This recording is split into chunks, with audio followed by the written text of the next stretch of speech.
नमस्कार, मी पंजाब डक. आज आहे 6 ऑगस्ट. काल म्हणजे 5 तारखेला तांबडा आवाज झालं होतं. तर ज्या ज्या ठिकाणी तांबडा दिसेल त्या ठिकाणी पाऊस येईल.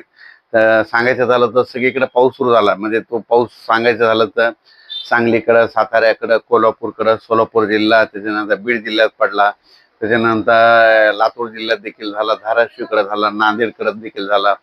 आणि मग आता पाऊस कसा पडणार तर राज्यातल्या सर्व शेतकऱ्याला सांगू इच्छितो. म्हणजे उद्या, आता आज आहे 6 ऑगस्ट 2025, 7 तारखेपासून ते जवळपास 7, 8, 9, 10, 11 तारखेपर्यंत राज्यात म्हणजे पूर्व विदर्भ, पश्चिम विदर्भ, दक्षिण महाराष्ट्र, उत्तर महाराष्ट्र, कोकणपट्टी, खानदेश ह्या भागामध्ये पाऊस पडणार आहे. पण हे थोडा कमी प्रमाणात राहणार आहे. आणि जे याच्यानंतर जे येणार आहे 13 ते 14 ऑगस्ट ते 18 ऑगस्टच्या दरम्यान, ते मात्र खूप मोठा पाऊस पडणार आहे. त्याच्यामध्ये ओढे नाले वाहणार आहे, पूर परिस्थिती निर्माण होणार. पाऊस ते मध्ये 14 ते 18 ऑगस्टच्या दरम्यान राहणार आहे, म्हणून हा अंदाज लक्षात येतो.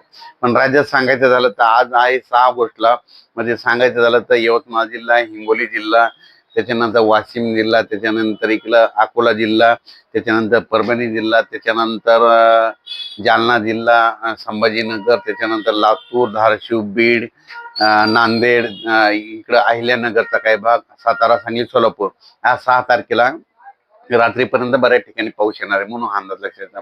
7, 8, 9ला परत याची व्याप्ती वाढत जाणार आहे.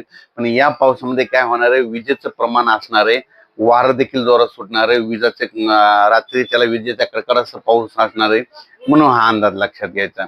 आणि त्याच्यानंतर बरेच शेतकऱ्याचे फोन आले की उत्तर महाराष्ट्राकडे म्हणजे नंदुरबार झालं, धुळे झालं, जळगाव जिल्हा, इकडे कोपरगाव, शिर्डी राहतात या भागात पाऊस कमी आहे.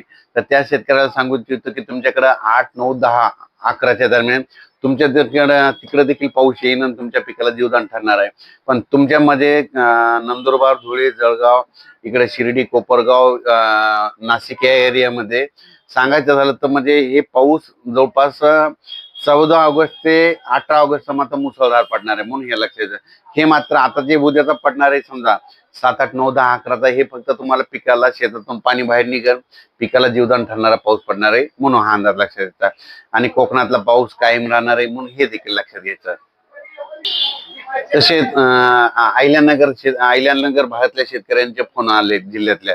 तर त्या शेतकऱ्याला सांगत होतो की आज तुमच्या तिकडे म्हणजे आज 6 तारखेला तुमच्या इकडे मध्यरात्रीच्याला तुमच्या भागाकडे देखील पाऊस येणार आहे, म्हणून हे अंदाज लक्षात येतात. म्हणजे अहिल्यानगर मध्ये सांगायचं झालं तर राहता, शिर्डी, संगमनेर, कोपरगाव, नेवासा, त्याच्यानंतर पैठण ह्या भाग, तिकडे देखील हे पाऊस येणार आहे, म्हणून हे लक्षात येतं. म्हणजे आज मध्यरात्री उद्या त्याला तुमच्या इकडे देखील पावसाची हजेरी लागणार आहे, म्हणून हे लक्षात येतं. त्याच्यानंतर काय झालं की काही शेतकऱ्याचे म्हणजे इकडं घाटाच्या खाली म्हणजे जळगाव जामोद, त्या घाटाच्या खालच्या शेतकऱ्याचे फोन आले की जळगाव जामोद तिकडे पाऊस येईल का. तर त्यांना सांगू इच्छितो आज देखील तुमच्या भागामध्ये रात्रीच्याला थोडंफार प्रमाणात तुमच्या भागात देखील आज काही काही भागामध्ये पावसाचं आगमन होणार आहे, म्हणून हे लक्षात येतं. पण तुमच्या भागामध्ये समजा बुलढाणा जिल्हा झाला, अकोला जिल्हा, अमरावती, वर्धा, नागपूर, भंडारा, गोंदिया, चंद्रपूर, तुमच्याकडे मात्र 14 ऑगस्ट ते 18 ऑगस्टच्या दरम्यान मुसळधार पाऊस पडणार आहे. म्हणून तुम्ही काय करायचं, ह्या 2-4 दिवसामध्ये जशी वेळ भेटेल तसं तुम्ही काय करा, खताचे निवेदन करा, म्हणून हे अंदाज लक्षात घ्यायचा. तसेच हा पाऊस मध्ये कर्नाटकमध्ये, तेलंगणामध्ये, आंध्र प्रदेश, केरळकडे जास्त असल्यामुळं जे सीमालगतचे भाग आहे म्हणजे सांगली, त्याच्यानंतर सोलापूर जिल्हा, धाराशिव जिल्हा, लातूर जिल्हा, मग त्याच्यामध्ये बसव कल्याण, त्याच्यानंतर देवणी, अक्कलकोट ह्या भागामध्ये जरा पावसाचं जरा झुकतं माप राहणार आहे. म्हणजे हे पाऊस ना सांगायचं झालं तर दक्षिण महाराष्ट्राकडे जास्त पडणार आहे. म्हणजे दक्षिण महाराष्ट्रामध्ये कोणतं कोणतं येते, मग सगळ्यात जास्त येते सांगली जिल्हा.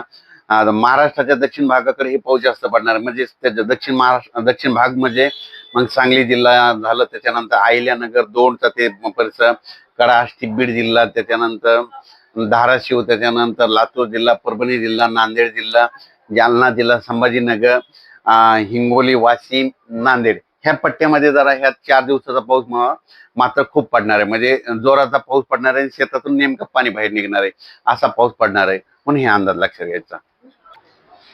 अचानक वातावरणात बदल झाला तर लगेच उद्या 7 तारखेला एक मेसेज देणारच आहे. धन्यवाद.